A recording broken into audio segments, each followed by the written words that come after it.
सभी प्रिय विद्यार्थियों को ढेर सारा नमस्कार। My self doctor Mukesh Kumar और स्वागत है आपका हमारे एमपीएमके चैनल में। बेसिकली आज के इस वीडियो में हम बात करने वाले हैं कि पीएनएसटी में कम पढ़कर भी सिलेक्शन कैसे पाए। यहाँ तक कि अगर आप फिजिक्स का यानी कि भौतिक विज्ञान का एक भी क्वेश्चन नहीं करते हो तो भी आपका सिलेक्शन 100% हो जाएगा। थोड़ा सा ट्रिक हम आपको बताने वाले हैं, चिंता आपको बिल्कुल भी नहीं करनी है। काफी सारे कमेंट आ रहे थे, सर यहाँ पर फिजिक्स भौतिक विज्ञान काफी टफ होता है तो हमारा सिलेक्शन कैसे होगा। तो टेंशन क्यों लेते हो, फिजिक्स का अगर आप कोई भी क्वेश्चन नहीं करके आते हो तो भी आपका सिलेक्शन हो जाएगा, कम पढ़कर भी आपका सिलेक्शन हो जाएगा। बस थोड़ा सा आप सिस्टमेटिक तरीके से काम करो। मेरे प्रिय विद्यार्थियों, अगर आप अपने पीएनएसटी एग्जाम में आपका जो जूलॉजी होता है उसमें 30 क्वेश्चन आपसे पूछे जाते हैं। पहले तो एग्जाम पैटर्न इसका एक बार देख लो स्क्रीन पे। जैसा कि स्क्रीन पे आप देख पा रहे होंगे, ये आपका एग्जाम पैटर्न है। यहाँ पर प्रत्येक सब्जेक्ट से 30 क्वेश्चन पूछे जाते हैं, ठीक है।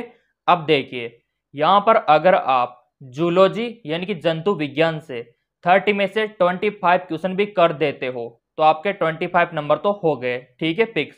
इसी प्रकार बॉटनी से अगर आप 30 में से 25 क्वेश्चन कर देते हो तो आपके 25 क्वेश्चन वनस्पति विज्ञान यानी कि बॉटनी के हो गए। तो जूलॉजी के और बॉटनी के दोनों को मिला के 50 नंबर तो आपके तैयार हो गए, ठीक है। अब रहा आपका केमिस्ट्री। तो केमिस्ट्री में अगर आप 30 में से आधे में से भी कम क्वेश्चन करते हो यानी कि कम से कम 10 क्वेश्चन भी कर दोगे ना तो भी आपके लिए अच्छा रहेगा।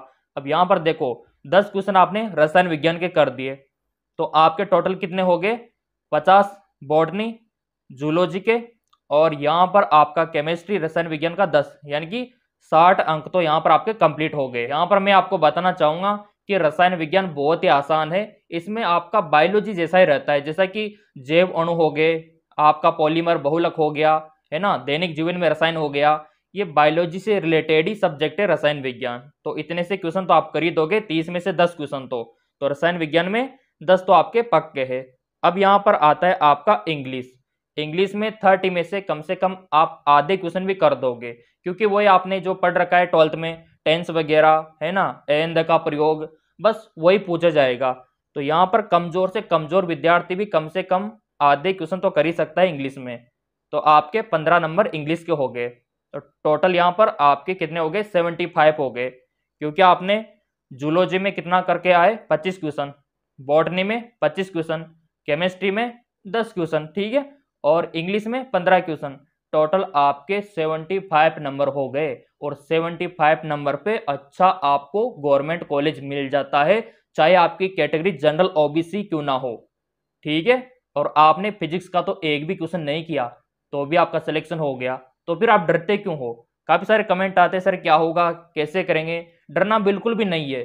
फिजिक्स को तो आप हाथ भी नहीं लगाओगे ना क्वेश्चन को तो भी आपका सिलेक्शन पक्का है। और देखो, ऐसी बात नहीं है कि आप फिजिक्स को छोड़कर आओगे। फिजिक्स में जो क्वेश्चन आपको आ रहा है बिना न्यूमेरिकल वाला, न्यूमेरिकल पे ध्यान मत देना, क्योंकि इसमें काफी टाइम लगता है आंसर को लाने में।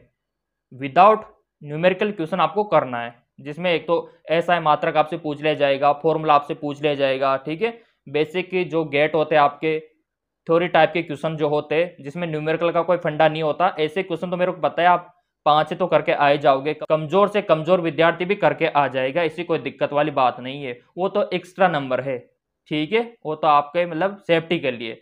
वैसे आपका अगर नहीं भी करते हो फिजिक्स को तो भी सिलेक्शन पक्का है आपका। तो फिर आप डरते क्यों हो, मेरे को बताओ कमेंट करके। इतना आसान ट्रिक है, इसको आजमाओ आप। और फिर भी अगर कोई डाउट लगता है तो आप मेरे से हेल्प ले सकते हो। और जिनको प्रैक्टिस क्वेश्चन करना है, अब यहाँ पर आप बोलेंगे सर टाइम कम है तो प्रैक्टिस क्वेश्चन कैसे करें, तो आपके लिए हमने एमकेएस एकेडमी ऐप पर प्रैक्टिस क्वेश्चन अपलोड कर रखे हैं, चाहो तो उनसे आप कर सकते हो, क्योंकि सारे क्वेश्चन एनसीईआरटी बेस है। तो वहां से भी प्रैक्टिस क्वेश्चन को आप ले सकते हो सिस्टमेटिक तरीके से। अगर 5-7 दिन भी अच्छे से कर लोगे ना तो अभी आपका सिलेक्शन पक्का है उन प्रैक्टिस क्वेश्चन को। तो कम पढ़कर भी बिना फिजिक्स को किए भी आपका सिलेक्शन पक्का है पीएनएसटी में। और आपको कोई डाउट है, कोई एतराज है तो कमेंट करके आप बता सकते हो, बाकी मैं आपके लिए हरदम तैयार।